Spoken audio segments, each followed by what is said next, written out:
Hi friends, ಎಲ್ಲರಿಗೂ ನಮಸ್ಕಾರ. ಇವತ್ತು ನಾನು ನಿಮಗೆ ಮುಂದೆ ಒಳ್ಳೆ ರೆಸಿಪಿಯನ್ನು ಪ್ರೋಟೀನ್ ಯುಕ್ತವಾಗಿರುವಂಥ ಕಾಳುಗಳನ್ನು ಉಪಯೋಗಿಸ್ಕೊಂಡು ಹೇಗೆ ಗ್ರೇವಿ ಮಾಡೋದನ್ನು ತೋರಿಸ್ಕೊಡ್ತಾ ಇದ್ದೀನಿ ಫ್ರೆಂಡ್ಸ್. ಇದಕ್ಕೆ ಮೊದಲಿಗೆ ನಾನು ಆನ್ಲೈನಿಂದ ಈ ಥರ ಮೊಳಕೆ ಕಾಳು ಒಡಿಸಿದ್ದನ್ನು ನಾನು ತರಿಸ್ಕೊಂಡಿದ್ದೆ. ನೀವು ಮನೆಯಲ್ಲಿನೂ ಬೇಕಾದಂಗೆ ಈ ಥರ ಮೊಳಕೆ ಬರೆಸ್ಕೊಂಡು ಇಟ್ಕೋಬೋದು. ಇವು ಕಡಲೆಕಾಳಲ್ಲ, ಹಸಿ ಕಡಲೆಕಾಳಿದ್ದಾವೆ ಫ್ರೆಂಡ್ಸ್. ಇವುಗಳನ್ನು ನಾವು ಒಣ ಕಡಲೆಕಾಳನ್ನು ಉಪಯೋಗಿಸ್ಕೊಂಡು ಈ ಥರ ಮೊಳಕೆ ಬರೆಸ್ಕೊಂಡು ನಾವು ಮನೆಯಲ್ಲಿ ನಾವು ಮಾಡ್ಬೋದು.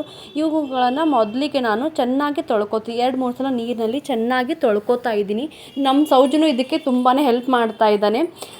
ಮಕ್ಕಳನ್ನ ಕರ್ಕೊಂಡು ಈ ಥರ ರೆಸಿಪಿಗಳೆಲ್ಲ ಮಾಡೋದಂದ್ರೆ ತುಂಬಾ ಒಂದೊಂದು ಸಲ ಇಷ್ಟನೂ ಆಗುತ್ತೆ, ಕಷ್ಟನೂ ಆಗುತ್ತೆ ಫ್ರೆಂಡ್ಸ್. ಯಾಕಂತಂದರೆ ಅವರಿಗೆ ಒಂಥರ ಏನೋ ಆಟ ಆಡೋದ್ರಲ್ಲಿ ಮಜಾ ಆಗಿರುತ್ತೆ, ಬಟ್ ನಮಗೆ ಅಡುಗೆ ಮಾಡಿ ಮುಗಿಸೋದ್ರಲ್ಲೇ ಇರುತ್ತೆ. ಆದ್ರೂ ಸೌಜನ್ಯಕ್ಕೆ ಕರ್ಕೊಂಡು ನಾನು ಸಂಭಾಳಿಸ್ಕೋತಾ ಅವನಿಗೂ ಒಂದು ಸ್ವಲ್ಪ ಕ್ರಿಯೇಟಿವ್ ಆಗಲಿ ಅಂತ ಹೇಳಿ ಈ ಥರ ಮಕ್ಕಳಿಗೆ ಏನಿದೆ ಪ್ರೋಟೀನ್ ಯುಕ್ತವಾಗಿರೋ ಆಹಾರ ಯಾವುದು ಅಂತ ಅವ್ರಿಗೂ ತಿಳಿಸ್ಕೊಡ್ಬೇಕಲ್ಲ ಫ್ರೆಂಡ್ಸ್. ಅದಕ್ಕೆ ನಾನು ಈ ಥರ ಚೆನ್ನಾಗಿ ಮೊಳಕೆ ಬರುವ ಕಾಳುಗಳನ್ನ ಸೌಜಿಗೂ ಈ ಥರ ಬೇರೆ ರೀತಿ ಗ್ರೇವಿ ಅಥವಾ ಮಾಡಿಕೊಟ್ರೆ ಎಲ್ರಿಗೂ ಇಷ್ಟ ಆಗುತ್ತೆ ಅಂತ ಹೇಳಿ ಟ್ರೈ ಮಾಡ್ತಾಯಿದ್ದೀನಿ. ಈ ರೆಸಿಪಿ ನೋಡಿದ್ರೆ ನಿಮಗೂ ಇಷ್ಟ ಆಗೇ ಆಗುತ್ತೆ ಅಂತ ನಾನು ಖಂಡಿತವಾಗಿ ಹೇಳ್ತೀನಿ.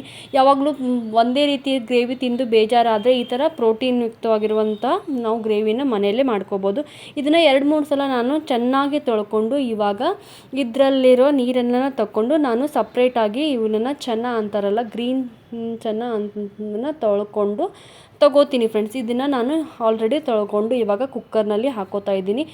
ಇದನ್ನು ಆ್ಯಕ್ಚುಲಿ ನಾನು ಬೆಳಗ್ಗೆ ನೆನೆ ಇಟ್ಟಿದ್ದೆ ಫ್ರೆಂಡ್ಸ್. ಇದನ್ನು ಒಂದು ಸ್ವಲ್ಪ ಎಷ್ಟೇ ಮೊಳಕೆ ಹೊಡೆದ್ರೆ ಒಂದು ಸ್ವಲ್ಪ ನೆನೆ ಇಟ್ಕೊಂಡು ತುಂಬ ಒಳ್ಳೆಯದು ಫ್ರೆಂಡ್ಸ್. ಇವಾಗ ಕುದ್ದು 8-10 ಸಿಟ್ಟಿನ ಹೊಡೆಸ್ಕೊಂಡಿದ್ದೀನಿ ಫ್ರೆಂಡ್ಸ್. ಬೆಳಗ್ಗೆ ನಾನು ನೆನೆ ಇಟ್ಟು ಸಾಯಂಕಾಲ ಇದನ್ನು ನಾನು ಮಾಡ್ತಾ ಇರೋದು. 8 ತಾಸುಗಳಷ್ಟು ನಾನು ಮೊಳಕೆ ಕಾಳನ್ನು ಸಹ ನೆನೆ ಇಟ್ಟಿದ್ದೀನಿ. ಯಾಕಂದರೆ ಬಿರುಸಾಗಬಾರ್ದು ಅಂತ ಹೇಳಿ, ಯಾಕಂದರೆ ಮಕ್ಕಳಿಗೆ ನಾವು ಕೊಡ್ತಾ ಇರೋದ್ರಿಂದ ಅವ್ರಿಗೆ ಹೊಟ್ಟೆ ನೋವು ಬರಬಾರ್ದು ಅಂತ ಹೇಳಿ ನಾನು ಚೆನ್ನಾಗಿ ನೆನೆ ಇಟ್ಟು 8-10 ಸಿಟ್ಟಿನ ಚೆನ್ನಾಗಿ ಕುದಿಸ್ಕೊಂಡಿದ್ದೀನಿ. ಇವಾಗ ಸ್ಟಾರ್ಟ್ ಮಾಡೋಣ ಫ್ರೆಂಡ್ಸ್. ನಮ್ಮದು ಮೇನ್ ಪ್ರೊಸೀಜರ್ ಇವಾಗ ಸ್ಟಾರ್ಟ್ ಮಾಡ್ತಾ ಇದ್ದೀನಿ. ಗ್ರೇವಿಗೆ ನಾನು ಮೊದಲಿಗೆ ಏನೇನು ಮಾಡ್ಕೋತಾ ಇದ್ದೀನಿ ಅಂತ ಹೇಳಿ ಮೊದಲಿಗೆ ಗ್ಯಾಸ್ ಸ್ಟವ್ನ ಹಚ್ಕೋತಾ ಇದ್ದೀನಿ. ಇದಕ್ಕೆ ನಾನು ಸ್ವಲ್ಪ ಫಸ್ಟಿಗೆ ಎಣ್ಣೆಯನ್ನು ಹಾಕೋತಾ ಇದ್ದೀನಿ. ಫಸ್ಟಿಗೆ ಎಷ್ಟು ಕ್ವಾಂಟಿಟಿ ತಕ್ಕಂಗೆ ನಿಮಗೆ ಅದನ್ನು ತೆಗೆದಿಟ್ಕೊಂಡು ಅದಕ್ಕೆ ನಾವು ಎಣ್ಣೆ ತಕ್ಕಂಗೆ ಹಾಕೋಬೇಕು. ಇದಕ್ಕೊಂದು ಸ್ವಲ್ಪ ಗ್ರೇವಿಯನ್ನು ಎಣ್ಣೆ ಮತ್ತು ತುಪ್ಪನ ಜಾಸ್ತಿ ಹಾಕ್ತಾರೆ, ಆದರೆ ನಾನು ಜಾಸ್ತಿ ತುಪ್ಪನ ಹಾಕೋದಿಲ್ಲ ಫ್ರೆಂಡ್ಸ್. ಫಸ್ಟಿಗೆ ಎಣ್ಣೆಯಲ್ಲೇ ಮಾಡ್ತೀನಿ. ಇದಕ್ಕೆ ಒಂದು ಸ್ವಲ್ಪ ಜೀರಿಗೆಯನ್ನು ಹಾಕೋತಾ ಇದ್ದೀನಿ. ಮೊದಲಿಗೆ ಒಂದು ಸ್ವಲ್ಪ ಸಾಸಿವೆನೂ ಹಾಕೋತಾ ಇದ್ದೀನಿ. ಜೀರಿಗೆ ತಂಪು ಅಂತಾರೆ, ಸಾಸಿವೆ ಕಾವು ಅಂತಾರೆ ಫ್ರೆಂಡ್ಸ್. ಎರಡೂ ಮಿಶ್ರಣನ ಸರಿ ಪ್ರಮಾಣದಲ್ಲಿ ನಾನು ಚಿಟಿಕೆ ಹಾಕೋತಾ ಇದ್ದೀನಿ. ಇವಾಗ ಸೀಸನ್ ವೈಸ್ ನಮ್ಗೆ ಹೇಗೆ ಪ್ರಕೃತಿಯಲ್ಲಿ ಚೇಂಜಸ್ ಆಗ್ತದೆ ಅದೇ ರೀತಿ ನಮ್ಮ ದೇಹ ಪ್ರಕೃತಿನೂ ಚೇಂಜ್ ಆಗ್ತಾ ಇರುತ್ತೆ. ಅದ್ರ ತಕ್ಕಂಗೆ ನಾವೆಲ್ಲ ರೀತಿಯ ಕಾಳುಗಳನ್ನು ವಿತ್ ನಮಗೆ ಸಲಾಡು ಈ ಥರ ಎಲ್ಲ ಪ್ರೋಟೀನ್ ಯುಕ್ತವಾಗಿರೋದು ಎಲ್ಲನೂ ತಿಂದರೆ ದೇಹಕ್ಕೆ ತುಂಬ ಒಳ್ಳೆಯದಂತ ಹೇಳ್ತೀನಿ. ಇದಕ್ಕೆ ಒಂದು ಮೀಡಿಯಮ್ ಸೈಜ್ ಗಾತ್ರದಾಗಿರುವಂಥ ಒಂದು ಈರುಳ್ಳಿ ಅಂದರೆ ಈರುಳ್ಳಿನ ತೊಗೊಂಡಿದ್ದೀನಿ ನಾನು. ಉಳ್ಳಾಗಡ್ಡಿನ ತೊಗೊಂಡು ಇವಾಗ ಚೆನ್ನಾಗಿ ಇದನ್ನು ಫ್ರೈ ಮಾಡ್ಕೋತಾ ಇದ್ದೀನಿ. ಇದನ್ನು ಚೆನ್ನಾಗಿ ಫ್ರೈ ಮಾಡಬೇಕು. ಜಾಸ್ತಿ ಹೊತ್ತು ಫ್ರೈ ಮಾಡಿದಷ್ಟು ತುಂಬಾ ಚಲೋದು ಅಂತ ಹೇಳ್ತೀನಿ. ಇವಾಗ ಇದಕ್ಕೆ ಮಸಾಲೆ ಜಾಸ್ತಿ ಹಾಕೋದಿಲ್ಲ ಫ್ರೆಂಡ್ಸ್, ಸ್ವಲ್ಪನೇ ಹಾಕ್ಕೋತಾ ಇದ್ದೀನಿ. ಇದಕ್ಕೆ ದಾಲ್ಚಿನ್ನಿ ಹಾಕೋತಾ ಇದ್ದೀನಿ ನಾನು. ಮತ್ತು ಒಂದು ಪಲಾವ್ ಎಲೆ ಅಲ್ಲ ಫ್ರೆಂಡ್ಸ್, ಅದನ್ನು ನಾನು ಸ್ವಲ್ಪ ಮುರಿದು ಈ ಥರ ಒಂದೇ ಎಲೆನ ಹಾಕೋತಾ ಇದ್ದೀನಿ. ಜಾಸ್ತಿ ಸ್ಪೈಸಿ ಬೇಡ ಅಂತ ಹೇಳಿದ್ರು ಇದನ್ನು ನೀವು ಸ್ಕಿಪ್ ಮಾಡ್ಬೋದು. ಅದು ಪಕ್ಕಾ ಟ್ರೆಡಿಷ್ನಲ್ ಟೈಪ್ ಮಾಡಬೇಕು ಅಂತಂತಂದರೆ ನೀವು ಇದನ್ನೇನು ಹಾಕೋ ಅವಶ್ಯಕತೆಯೂ ಇಲ್ಲ. ಅಂದರೆ ಜಾಸ್ತಿ ಸ್ಪೈಸಿ ಇಷ್ಟಪಡೋರು, ಸುಮ್ಮನೆ ನ್ಯಾಚುರಲ್ ಆಗಿ ಹಾಗೆ ಇಷ್ಟಪಡೋರು ಈ ಥರ ಗ್ರೇವಿಯನ್ನು ಮಾಡ್ಕೊತಿದ್ರೆ ಕಾಳೆಲ್ಲ ತುಂಬ ಒಳ್ಳೆಯದಂತ ಹೇಳಿ ನಾನು ಈ ಥರ ಆ್ಯಡಪ್ ಮಾಡ್ತಾ ಇದ್ದೀನಿ. ಇದನ್ನು ತುಂಬಾ ಒಂದು ಸ್ವಲ್ಪ ಚೆನ್ನಾಗಿ ಗ್ರೈಂಡ್ ಮಾಡಿರುವಂತಹ ಪೇಸ್ಟ್ ನಾನು ಅದು ಯಾವುದು ಪೇಸ್ಟ್ ಅಂತಂತಂದರೆ ಕೊಬ್ಬರಿ ಪೇಸ್ಟನ್ನು ಹಾಕೋತಾ ಇದ್ದೀನಿ. ಒಂದು ಸ್ವಲ್ಪ ಅರ್ಧ ಹೋಳದಷ್ಟು ಕೊಬ್ಬರಿಯನ್ನು ನಾನು ಪೇಸ್ಟ್ ಮಾಡಿ ಇಟ್ಕೊಂಡಿದ್ದೆ. ಅದನ್ನು ಇದಕ್ಕೆ ಒಂದು ಸ್ವಲ್ಪ ಚೆನ್ನಾಗಿ ತಿರುವಾಡಬೇಕು ಫ್ರೆಂಡ್ಸ್. ಚೆನ್ನಾಗಿ ತಿರುವಾಡಿದ ಆದಮೇಲೆ ಕೊಬ್ಬರಿ ಒಂದು ಮಿಶ್ರಣ ಮಾಡ್ಕೊಂಡಿದ್ನಲ್ಲ ಫ್ರೆಂಡ್ಸ್, ತೋರಿಸಿದ್ನಲ್ಲ, ಅದನ್ನು ನಾನು ಇದಕ್ಕೆ ಹಾಕೋಬೇಕಂತ ಅಂದ್ಕೊಂಡಿದ್ದೀನಿ. ಇವಾಗ ಇದಕ್ಕೆ ಹಾಕೋತಾ ಇದ್ದೀನಿ. ಒಂದು ಸ್ವಲ್ಪ ನೀರು ಇರುತ್ತಲ್ಲ ಫ್ರೆಂಡ್ಸ್, ಕೊಬ್ಬರಿಯಲ್ಲಿ ಒಂದು ಸ್ವಲ್ಪ ಸಣ್ಣ ಆಗಲಿಕ್ಕೆ ಸ್ವಲ್ಪ ನೀರು ಹಾಕ್ಕೊಂಡಿದ್ದೀನಿ ಫ್ರೆಂಡ್ಸ್. ಜಾಸ್ತಿ ಹೊತ್ತು ನೀರು ಹಾಕ್ಲಿಕ್ಕೆ ಹೋಗಬೇಡಿ. ಅಂದರೆ ಕೊಬ್ಬರಿ ಸ್ವಲ್ಪ ಸಣ್ಣ ಆಗೋದು ಅಷ್ಟು ನೀರು ಹಾಕಿ ನೀವು ಅದನ್ನು ಗ್ರೈಂಡ್ ಮಾಡ್ಕೊಳ್ಳಿ. ಅಷ್ಟೇ. ಇದನ್ನು ಒಂದು ಸ್ವಲ್ಪ ಹಸಿ ವಾಸನೆ ಹೋಗೋದ್ರಾಗ ಉಳ್ಳಾಗಡ್ಡಿ ಬೇಯಿಸ್ಕೊಂಡಿದ್ದಾದ್ಮೇಲೆ ಇದನ್ನು ಹಸಿ ಕೊಬ್ಬರಿ ತೊಗೊಂಡಿರೋದು ನಾನು, ಹಸಿ ವಾಸನೆ ಅದನ್ನು ಹೋಗೋವರೆಗೂ ಹುರ್ಕೋಬೋದು. ಒಣ ಕೊಬ್ಬರಿ ಹಾಕ್ಕೊಂಡ್ರೆ ಅಷ್ಟು ಕರೆಕ್ಟ್ ಆಗೋದಿಲ್ಲ ಫ್ರೆಂಡ್ಸ್. ಹಸಿ ಕೊಬ್ಬರಿನೇ ಚೆನ್ನಾಗಿ ಗ್ರೈಂಡ್ ಮಾಡಿ ಹಾಕ್ಕೊಂಡ್ರೆ ಚೆನ್ನಾಗಿರುತ್ತೆ ಅಂತ ಹೇಳ್ತೀನಿ. ಒಣ ಕೊಬ್ಬರಿ ಸಪೋಸ್ ಹಸಿ ಕೊಬ್ಬರಿ ಇದ್ದಿದ್ದಿಲ್ಲ ಅಂತಂದರೆ ಒಣ ಕೊಬ್ಬರಿ ಹಾಕೊಳ್ಳೋದನ್ನು ಅದನ್ನು ಒಂದು ಸ್ವಲ್ಪ ಹುರ್ಕೊಂಡು ಆಮೇಲೆ ನೀವು ಮಿಕ್ಸಿಯಲ್ಲಿ ಹಾಕ್ಕೊಳ್ಳಿ. ಯಾಕಂದರೆ ಹಸಿ ಕೊಬ್ಬರಿಯಲ್ಲಿ ಹುರ್ಕೊಳ್ಳೋ ಅವಶ್ಯಕತೆ ಏನಿಲ್ಲ. ಯಾಕಂದರೆ ಹಸಿನ ಇವಾಗ ನಾನು ಹುರ್ಕೋತಾ ಇದ್ದೀನಿ. ಒಣ ಕೊಬ್ಬರಿ ಬಳಸೋರು ಅಂದರೆ ಫಸ್ಟಿಗೆ ಅದನ್ನು ಹುರ್ಕೊಂಡು ಆಮೇಲೆ ಎಣ್ಣೆಯಲ್ಲಿ ಒಂದು ಸ್ವಲ್ಪ ಬಾಡಿಸ್ಕೊಂಡು ಮಿಕ್ಸರ್ನಲ್ಲಿ ನೀವು ಅದನ್ನು ಹಾಕ್ಕೋಬೋದು, ಒಣ ಕೊಬ್ಬರಿ ಮಾಡ್ಕೋಬೋದು. ಇವಾಗ ನಾನು ಟೊಮೆಟೊ ಪ್ಯೂರಿಯನ್ನು ಹಾಕೋತಾ ಇದ್ದೀನಿ. ಒಂದು ಟೊಮೆಟೊನ ರೆಡ್ ಕಲರ್ ಟೊಮೆಟೊನ ಹಾಕೋದು, ತುಂಬ ಹಣ್ಣಾಗಿರೋ ಟೊಮೆಟೊನ ತೊಗೊಳ್ಳಿ. ಇದಕ್ಕೆ ಒಂದು ಸ್ವಲ್ಪ ಸಖತ್ತಾಗಿ ಟೇಸ್ಟ್ ಕೊಡುತ್ತೆ ಅದು. ಇವಾಗ ನಾನು ಬೇಯ್ದಿರೋಂತಹ ಕಾಳುಗಳನ್ನ ಇಲ್ಲಿ ಇಟ್ಟಿದ್ದೀನಿ, ತೋರಿಸ್ತಾ ಇದ್ದೀನಿ ನೋಡಿ ಫ್ರೆಂಡ್ಸ್, ಎಷ್ಟು ಚೆನ್ನಾಗಿ ಆಗಿದೆ. ಇದರಲ್ಲಿ ಇದು 1 ಸ್ಪೂನಷ್ಟು ನಾನು ಇದಕ್ಕೆ ಹಾಕೋತಾ ಇದ್ದೀನಿ. ಇದಕ್ಕೆ ಯಾಕೆ ಹಾಕೋತಾ ಇದ್ದೀನಿ, ಒಂದು ಸ್ವಲ್ಪ ತಿಕ್ನೆಸ್ ಬರುತ್ತೆ ಗ್ರೇವಿಗೆ ಅಂತ ಹೇಳಿ ಹಾಕೋತಾ. ಇದನ್ನು ನೀವು ಸ್ಕಿಪ್ ಮಾಡ್ಲಿಕ್ಕೆ ಹೋಗಬೇಡಿ ಫ್ರೆಂಡ್ಸ್, ಇದನ್ನು ಖಂಡಿತವಾಗಿ ಅದನ್ನು ಹಾಕ್ಕೊಳ್ಳಿ ಫ್ರೆಂಡ್ಸ್. ಇವಾಗ ಇದು ಆಲ್ಮೋಸ್ಟ್ ಆಗಿದೆ ಫ್ರೆಂಡ್ಸ್. ನಾನು ಗ್ರೈಂಡ್ ಮಾಡಿದ್ನಲ್ಲ ಫ್ರೆಂಡ್ಸ್, ಈ ಥರ ಆಗಿದೆ. ಟೊಮೆಟೊ ಮತ್ತು ಮಿಕ್ಸ್ಟನ್ನು ಮಾಡಿ ನಾನು ಮಾಡಿದ್ದೆ ಫ್ರೆಂಡ್ಸ್. ಇವಾಗ ಇದಕ್ಕೆ ಹಾಕೋತಾ ಇದ್ದೀನಿ. ಯಾವಾಗ ಕೊಬ್ಬರಿ ಹಾಕೋತಿರಲ್ಲ ಫ್ರೆಂಡ್ಸ್, ಒಂದು ಸ್ವಲ್ಪ ಲೋ ಫ್ಲೇಮ್ನಲ್ಲಿ ಇಡಿ. ಯಾಕಂದರೆ ಕೊಬ್ಬರಿ ಹಾಕೋದ್ರೆ ಹೊತ್ತುವಂಥ ಸ್ಮೆಲ್ ಬರುವಂಥ ಚಾನ್ಸಸ್ ಇರುತ್ತೆ. ಇವಾಗ ಇದು ಪೇಸ್ಟನ್ನು ಇದಕ್ಕೆ ಹಾಕಿ ಚೆನ್ನಾಗಿ ಇದನ್ನು ಕೈಯಾಡಿಸ್ಕೋಬೇಕು. ಒಂದು ಸ್ವಲ್ಪ ಇದನ್ನು ಲೋ ಫ್ಲೇಮಲ್ಲಿ ಇಟ್ಟು ಮಾಡಬೇಕು, ಯಾಕಂತಂದರೆ ಹೊತ್ತು ಬಿಡುತ್ತೆ. ಅದಕ್ಕೆ ನಾನು ಈ ಥರ ನಾನ್ ಸ್ಟಿಕ್ ಪಾತ್ರೆನೇ ತೊಗೊಂಡಿರೋದು. ಒಂದು ಸ್ವಲ್ಪ ತಳ ಹತ್ತಲಾರ್ದಂಗೆ ನೀವು ಇದನ್ನ ಕೈಯಾಡಿಸ್ಕೊತೋಬೇಕಂದ್ರೆ ಕಾಳು ಹಾಕಿದ್ರಿಂದ ಅದೊಂದು ಸ್ವಲ್ಪ ತೆಳಗೆ ಹೊತ್ಕೊಳ್ಳೋಂಥ ಸಾಧ್ಯತೆ ಇರುತ್ತೆ. ಅದಕ್ಕೆ ಲೋ ಫ್ಲೇಮಲ್ಲಿ ಇಟ್ಕೊಂಡು ಕೈ ಬಿಟ್ಟು ಬಿಡಲಾರ್ದೆ ನೀವು ಈ ಥರ ತಿರುಗಿಸ್ಬೇಕು. ಯಾವುದೇ ಕಾರಣಕ್ಕೂ ಕೈ ತಿರುಗಿಸೋದನ್ನು ಬಿಡ್ಲಿಕ್ಕೆ ಹೋಗಬೇಡಿ. ಇದು ಒಂಥರ ತುಂಬಾ ಟೇಸ್ಟು ಸೂಪರಾಗಿ ಕೊಡುತ್ತೆ ಫ್ರೆಂಡ್ಸ್. ನೀವು ಮಕ್ಕಳ ಲಂಚ್ ಬಾಕ್ಸ್ಗೆ ಈ ಥರ ನಿಮ್ಮ ಮನೆಯವ್ರಿಗೆ ಲಂಚ್ ಬಾಕ್ಸ್ಗೆ ಕೊಟ್ಟರೆ ತುಂಬಾ ಖುಷಿ ಪಡ್ತಾರೆ. ಒಂಥರ ಹೊಸ ಗ್ರೇವಿ ಟೈಪ್ ಅಥವಾ ಬರೀ ಪನ್ನೀರ್ ಗ್ರೇವಿ ಇದೇ ರೀತಿಯಿಂದ ಪನ್ನೀರ್ ಅಂದರೆ ಬೇರೆ ಈ ಥರ ಕೆಮಿಕಲ್ಸ್ ಅದು ಮಿಕ್ಸ್ ಮಾಡಿ ಪನ್ನೀರ್ ಇವಾಗ ಬರ್ತಾ ಇದೆ. ಅದ್ರ ಬದಲು ಈ ಥರ ನೀವು ಮನೆಯಲ್ಲೇ ಕಾಳುಗಳು ಮಿಶ್ರಣವಾಗಿರುವಂಥ ಈ ಥರ ಒಂದು ಗ್ರೇವಿ ಮಾಡೋಕೆ ಎಲ್ಲರಿಗೂ ಇಷ್ಟಪಟ್ಟು ತಿಂತಾರೆ. ಈ ಕಾಳುಗಳನ್ನ ಹೀಗೆ ಅಂತಂದರೆ ಯಾರು ಚಿಕ್ಕ ಮಕ್ಕಳು ದೊಡ್ಡವರು ಸಹ ಕಾಳುಗಳನ್ನು ತಿನ್ಲಿಕ್ಕೆ ಒಬ್ಬೊಬ್ರು ಇಷ್ಟಪಡೋದಿಲ್ಲ. ಅಂಥವ್ರಿಗೆ ಇದೊಂದು ಮಾಡಿಸಿದಂಥ ರೆಸಿಪಿ ಅಂತಲೇ ಹೇಳಿಕ್ಕೆ ಇಷ್ಟಪಡ್ತೀನಿ. ಇವಾಗ ನೋಡಿ ಫ್ರೆಂಡ್ಸ್, 5 ನಿಮಿಷ ಆದಮೇಲೆ ಈ ಥರ ಗಟ್ಟಿಯಾಗಿದೆ. ಇವಾಗ ಇದಕ್ಕೆ ನಾನು ಅಲ್ಲ ಮತ್ತು ಬೆಳ್ಳುಳ್ಳಿ ಪೇಸ್ಟನ್ನು ಕುಟ್ಟಿಟ್ಕೊಂಡಿದ್ದೆ ಅದನ್ನು ಹಾಕ್ತಾಯಿದ್ದೀನಿ. ನಿಮ್ಮ ಕಡೆ ಪೇಸ್ಟ್ ಇದ್ದರೆ ಅದನ್ನ ಹಾಕ್ಕೋಬೋದು. ಆದರೆ ನಾನು ಮನೆಯಲ್ಲೇ 4 ಎಸಳು ಬೆಳ್ಳುಳ್ಳಿ ಮತ್ತು ಸ್ವಲ್ಪ 1 ಇಂಚಷ್ಟು ತೊಗೊಂಡಿದ್ದು ಇವಾಗ ಕುಟ್ಟಿಟ್ಕೊಂಡಿದ್ದೆ ಮೊದಲೇ.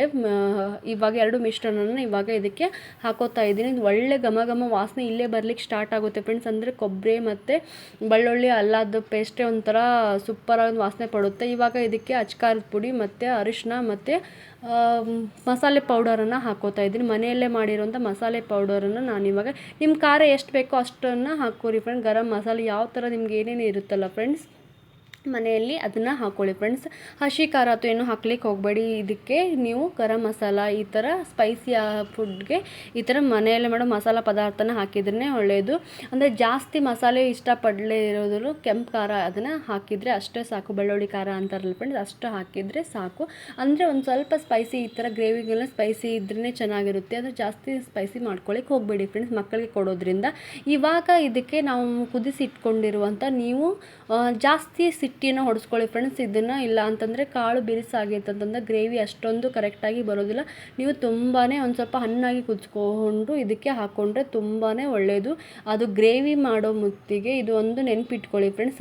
ಟೊಮೆಟೊ ಪ್ಯೂರಿ ಮಾಡೋ ಮುತ್ತಿಗೆ 1 ಸ್ಪೂನಷ್ಟು ನೀವು ಕಾಳನ್ನು ಮಿಕ್ಸರ್ಗೆ ಹಾಕ್ಕೊಂಡು ಅದನ್ನು ಪೇಸ್ಟನ್ನು ಹಾಕಿದರೆ ತುಂಬ ಒಳ್ಳೆ ತಿಕ್ನೆಸ್ ಕೊಡುತ್ತೆ ಮತ್ತು ಗ್ರೇವಿನೂ ಚೆನ್ನಾಗಿ ಬರುತ್ತೆ. ನಿಮಗೆ ಯಾವುದೇ ರೀತಿ ಈ ಥರ ನೀರು ಥರ ಆಗೋದಿಲ್ಲ. ಕಾಳು ಒಂದು ಕಡೆ ನೀರು ಒಂದು ಕಡೆ ಸಪ್ರೇಟ್ ಆಗೋದಿಲ್ಲ. ಒಂಥರ ಗ್ರೇವಿ ಈ ಥರ ಕಾಣಿಸ್ತಾ ಇದೆಯಲ್ಲ ಫ್ರೆಂಡ್ಸ್, ನಿಮಗೆ ಚೆನ್ನಾಗಿ ಕಾಣಿಸ್ತಾ ಇದೆ ಅನ್ಕೋತಾ ಇದ್ದೀನಿ. ಇದಕ್ಕೆ ಹಾಕ್ಕೊಂಡಿದ್ದೀನಿ ಫ್ರೆಂಡ್ಸ್. ಇವಾಗ ಇದಕ್ಕೊಂದು ಸ್ವಲ್ಪ 10-15 ನಿಮಿಷ ಕುದಿಲಿಕ್ಕೆ ಬಿಡ್ತೀನಿ. ಆಲ್ರೆಡಿ ಕಾಳುಗಳಲ್ಲಿ ಉಪ್ಪು ಹಾಕಿ ನಾನು ಒಂದು ಸ್ವಲ್ಪ ಕುದಿಸಿದ್ದೆ. ನೀವು ಕಾಳುಗಳನ್ನು ಎಷ್ಟೇ ಇದು ಆ್ಯಕ್ಚುಲಿ ಈ ಕಾಳನ್ನು ನಾವು ಎಷ್ಟೇ ಕುದಿಸಿದ್ರೂ ಒಂದು ಸ್ವಲ್ಪ ಏನೋ ಬಿರಿಸಿದೆ ಅಂತ ಆ ಥರ ಅನಿಸ್ತಿರುತ್ತೆ. ಆದರೆ ಇದು ನಾನಂತೂ ತುಂಬಾ ಸಿಟ್ಟಿ ಹೊಡೆಸ್ಕೊಂಡು ಕುದಿಸ್ಕೊಂಡಿದ್ರೆ ಯಾವುದೇ ರೀತಿಯಿಂದ ಅನುಮಾನ ನನಗಂತೂ ಇಲ್ಲ ಫ್ರೆಂಡ್ಸ್. ನೀವು ಮಾಡೋ ಮುತ್ತಿಗೂ ಅಷ್ಟೇ ಒಂದು ಸಲ ಅದನ್ನು ಬೇಯ್ದಿದೆ ಇಲ್ಲಂದರೆ ಹೆಚ್ಚಿಗೆ ಈ ಥರ ಸ್ಮ್ಯಾಶ್ ಆದರೆ ನೀವು ನೀವು ಚೆನ್ನಾಗಿ ಕುದಿಸ್ಕೊಳ್ಳಿ ಫ್ರೆಂಡ್ಸ್. ಅಂದರೆ ಮಕ್ಕಳಿಗಂತೂ ಹೊಟ್ಟೆ ಹತ್ತು ನುಸೋದಿಲ್ಲ, ಪ್ರಾಬ್ಲಮ್ ಅಂತೂ ಆಗೋದಿಲ್ಲ. ಈ ಕಾಳದಲ್ಲಿ ತುಂಬಾ ಪ್ರೋಟೀನ್ ಇರುತ್ತೆ. ಇದಕ್ಕೊಂದು ಸ್ವಲ್ಪ ಉಪ್ಪನ್ನು ಹಾಕ್ತಾಯಿದೆ. ನಿಮ್ಗೆ ಎಷ್ಟು ಬೇಕೋ ಅಷ್ಟು ರುಚಿಗೆ ತಕ್ಕಷ್ಟು ಉಪ್ಪನ್ನು ಹಾಕ್ಕೊಳ್ಳಿ ಫ್ರೆಂಡ್ಸ್. ಇದನ್ನು ವಿಂಟರ್ ಸೀಸನ್ನಲ್ಲಿ ಸಿಗುವಂಥ ಕಾಳುಗಳಲ್ಲಿ ಇದು ಒಂದು ತುಂಬಾ ಮುಖ್ಯವಾದಂಥ ಒಂದು ಕಾಳು ಅಂತಲೇ ಹೇಳ್ತೀನಿ. ಇವಾಗ ನೋಡಿ ಫ್ರೆಂಡ್ಸ್, ಈ ಥರ 10-15 ನಿಮಿಷ ಆಗಿದೆ. ಇವಾಗ ಇದಕ್ಕೆ ನಾನು ಏನು ನಮಗೆ ಇಷ್ಟ ಆಗಿದ್ದಂತಹ ಒಂದು ಗರಂ ಮಸಾಲ ಅಂತಂದು ಮಸಾಲ ಪೌಡರನ್ನು ನಾವು ಎಡಿಷ್ನಲ್ ಆಗಿ ಹಾಕೋತಾ ಇದ್ದೀನಿ. ನೀವು ಇದನ್ನು ಸ್ಕಿಪ್ ಮಾಡ್ಬೋದು ಅಥವಾ ಇಲ್ಲ ಟೇಸ್ಟಿಗೋಸ್ಕರ ನಾನು ಹಾಕೋತಾ ಇರೋದು. ಇದನ್ನು ನೀವು ಹಾಕ್ಕೊಂಡು ತುಂಬ ಚೆನ್ನಾಗಿ ಒಂಥರ ಬೇರೆ ರೀತಿಯಿಂದ ಟೇಸ್ಟ್ ಕೊಡುತ್ತೆ. ನಿಮ್ಮ ಮನೆಯಲ್ಲಿ ಪಾವ್ ಭಾಜಿ ಮಸಾಲ ಇತ್ತಂತಂದರೆ ಅದನ್ನು ನೀವು ಹಾಕಿ, ಅದು ತುಂಬಾ ಒಂದು ರೀತಿ ಒಳ್ಳೆ ಫ್ಲೇವರ್ ಕೊಡುತ್ತದೆ. ನಾನಿವಾಗ ಪಾವ್ ಭಾಜಿ ಮಸಾಲನೇ ಹಾಕಿರೋದು. ಇದು ಒಂದು ಸ್ವಲ್ಪ ಚೆನ್ನಾಗಿ ಕುದೀಲಿ ಫ್ರೆಂಡ್ಸ್. ಇದಷ್ಟಾದಮೇಲೆ ಪನ್ನೀರನ್ನು ನಾನು ಹಾಕ್ಕೋತಾ ಇದ್ದೀನಿ. 2 ಸ್ಲೈಸ್ ಅಂತೂ ಹಾಕ್ಕೋತಾ ಇದ್ದೀನಿ. ಇದು ಪನ್ನೀರ್ ಹಾಕೋದು ಆಪ್ಷನಲ್ಲು ಫ್ರೆಂಡ್ಸ್. ಪನ್ನೀರ್ ಬೇಡ ಅಂತ ಸ್ಕಿಪ್ ಮಾಡಬಹುದು. ಇದಕ್ಕೆ ನಾನು ಕೊತ್ತಂಬರಿನೂ ಹಾಕ್ಕೋತಾ ಇದ್ದೀನಿ. ಆ್ಯಕ್ಚುಲಿ ನೀವು ಕಸೂರಿ ಮೆಂತ್ಯನೂ ಸ್ವಲ್ಪ ಆ್ಯಡ್ ಮಾಡಿ, ನಾನು ಆ್ಯಡ್ ಮಾಡಿದ್ದೀನಿ, ಬಟ್ ಅದನ್ನು ಶೂಟ್ ಮಾಡೋ ಹೊತ್ತಿಗೆ ಮರ್ತಿದ್ದೀನಿ. ಕಸೂರಿ ಮೆಂತ್ಯ ಒಳ್ಳೆ ಫ್ಲೇವರ್ ಬಿಡುತ್ತೆ. ಲಾಸ್ಟಿಗೆ ನಿಂಬೆಹಣ್ಣನ್ನು ನಾನು ಒಂದು ಸ್ವಲ್ಪ ಹಾಕ್ತಾಯಿದ್ದೀನಿ. ಪನ್ನೀರನ್ನು ಒಂದು ಆಪ್ಷನಲ್, ಯಾಕಂತಂದರೆ ಮಕ್ಕಳಿಗೆ ಒಂದು ಸ್ವಲ್ಪ ಇಷ್ಟ, ನಮ್ಮ ಸೌಜಿಗೆ ಇಷ್ಟ ಆಗ್ತದಂತೆ ನಾನು ಹಾಕಿರೋದು. ಪನ್ನೀರ್ ಬೇಡಾದರೂ ಸ್ಕಿಪ್ ಮಾಡ್ಬೋದು. ಇವಾಗ ಇದಕ್ಕೆ ಲಾಸ್ಟಿಗೆ ತುಪ್ಪನ 1 ಸ್ಪೂನಷ್ಟು ಹಾಕ್ತಾಯಿದ್ದೀನಿ. ತುಪ್ಪ ಹಾಕೋದನ್ನು ಮಿಸ್ ಮಾಡ್ಕೋಬೇಡಿ, ಒಂಥರ ಬೇರೆ ಟೇಸ್ಟನ್ನೇ ಚೇಂಜ್ ಮಾಡಿಬಿಡುತ್ತೆ. ಲಾಸ್ಟಿಗೆ 1 ಸ್ಪೂನ್ ತುಪ್ಪ ಹಾಕಿ ಅಷ್ಟೇ.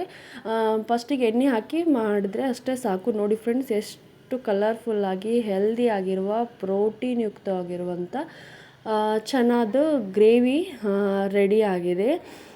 ಅಂದರೆ ಇದರಿಂದ ನಮಗೆ ತುಂಬಾ ಉಪಯೋಗವಿದೆ. ಒಂದೇ ಥರ ತಿಂದು ಬೋರ್ ಆಗಿದೆ, ಕುದಿಸಿಕೊಂಡು ತಿಂದು ಅದೇ ರೀತಿ ಸ್ವಾದ ಅನ್ನೋಕ್ಕಿಂತ ಈ ಥರ ಒಂದು ಟ್ರೆಡಿಷ್ನಲ್ಗೆ ಒಂದು ಸ್ವಲ್ಪ ಮಸಾಲ ಅಥವಾ ಎಲ್ಲ ಮಿಕ್ಸ್ ಮಾಡಿ ತಿಂದರೆ ಸಖತ್ತಾಗಿರುತ್ತೆ. ಇದರಿಂದನೂ ಚಪಾತಿ ಜೊತೆ ರೊಟ್ಟಿ ಜೊತೆನೂ ತಿನ್ಬೋದು, ಇಲ್ಲಾಂದರೆ ಹಾಗೇನೂ ಸದ್ಯಕ್ಕೆ ತಿಂದ್ರೂ ಒಳ್ಳೆಯದು. ಆದರೆ ವಾರದಲ್ಲಿ ಒಂದು ಸಲ ಈ ಥರ ಮಾಡಿದರೆ ಮಕ್ಕಳ ಜೊತೆ ನಾವೂ ತಿನ್ಬೋದು. ಒಬ್ರೊಬ್ರಿಗೆ ಇಷ್ಟ ಇಲ್ಲ, ಚೆನ್ನಾಗಿಲ್ಲ ಅಂದರೆ ಅವ್ರೂ ತಿಂತಾರೆ. ಇಲ್ಲ ಅಂತಂತಂದರೆ ಯಾರಿಗೆಲ್ಲ ತುಂಬಾ ಚೆನ್ನಾಗಿ ಇಷ್ಟ ಇರ್ತದೆ, ಬಟ್ ಅದನ್ನು ಒಂದೇ ಥರ ತಿಂದು ಬೋರ್ ಆಗಿರ್ತದಲ್ಲ, ಈ ಥರ ಖಂಡಿತ ಟ್ರೈ ಮಾಡಿ. ಇದೆಲ್ಲ ಸಂಪೂರ್ಣವಾಗಿ ಆಗಿದೆ ಫ್ರೆಂಡ್ಸ್. ಇವಾಗ ನಾನು ಸರ್ವ್ ಮಾಡಬೇಕಂತ ಹಾಕ್ತಾಯಿದ್ದೀನಿ. ನೋಡಿ ಫ್ರೆಂಡ್ಸ್, ನಾನು ಆಮ್ರಸ್ ಅಂತಂತಂದರೆ ಮಾವಿನ ಹಣ್ಣು ಶ್ರೀಕರ್ಣಿನೂ ಮಾಡಿದ್ದೆ. ಈ ಥರ ಒಂದು ಸ್ವಲ್ಪ ಡಿಫ್ರೆಂಟಾಗಿ ಯಾವಾಗಾರು ಎಲ್ಲರೂ ಇದ್ದಾಗ ಈ ಥರ ಟ್ರೈ ಮಾಡಿ. ಮನೆಯಲ್ಲಿ ಇದ್ದಾಗ ತುಂಬಾ ಸ್ಪೆಷಲ್ ಆಗಿರುತ್ತೆ. ನೋಡಿ ಫ್ರೆಂಡ್ಸ್, ಎಷ್ಟು ಕಲರ್ಫುಲ್ಲಾಗಿ ಕಾಣಿಸ್ತಾ ಇರ್ಬೋದು ಅಂತ ಅನ್ನಿಸ್ತಾ ಇದೆ ಅಲ್ವಾ. ಐ ಹೋಪ್ ಈ ವಿಡಿಯೋ ಎಲ್ಲರಿಗೂ ಇಷ್ಟ ಆಗಿದೆ ಅಂತ ಅಂದ್ಕೋತಾ ಇದ್ದೀನಿ. ಯಾರೆಲ್ಲ ಚಾನಲ್ಗೆ ಹೊಸದಾಗಿ ನೋಡ್ತಾರೆ ಪ್ಲೀಸ್ ನನ್ನ ಚಾನಲ್ಗೆ ಸಬ್ಸ್ಕ್ರೈಬ್ ಆಗಿ ಚಾನಲ್ ಅಂತ ಕೇಳ್ಕೊತಾ ಇವಾಗ ಈ ವಿಡಿಯೋನ ಎಂಡ್ ಮಾಡ್ತಾಯಿದ್ದೀನಿ. ಈ ವಿಡಿಯೋ ನಿಮಗೆ ಇಷ್ಟ ಆಗಿದೆ ಪ್ಲೀಸ್ ಲೈಕ್ ಮಾಡಿ ಅಂತ ಕೇಳ್ಕೊತಾ ಇದ್ದೀನಿ. ಹೀಗೆ ಒಂದು ಒಳ್ಳೆ ರೆಸಿಪಿಯೊಂದಿಗೆ ಮತ್ತೆ ಸಿಗೋಣ ಅಂತ ಹೇಳ್ದೆ ಈ ವಿಡಿಯೋನ ನಾನು ಎಂಡ್ ಮಾಡ್ತಾಯಿದ್ದೀನಿ. ಯಾರೆಲ್ಲ ನನ್ನ ಚಾನಲನ್ನು ಸಬ್ಸ್ಕ್ರೈಬ್ ಮಾಡಿ ಪ್ಲೀಸ್ ನನ್ನ ಚಾನಲ್ಗೆ ಸಬ್ಸ್ಕ್ರೈಬ್ ಮಾಡಿ ಅಂತ ಕೇಳ್ಕೊತಾ ಇದ್ದೀನಿ ಮತ್ತೊಮ್ಮೆ. Boy friends.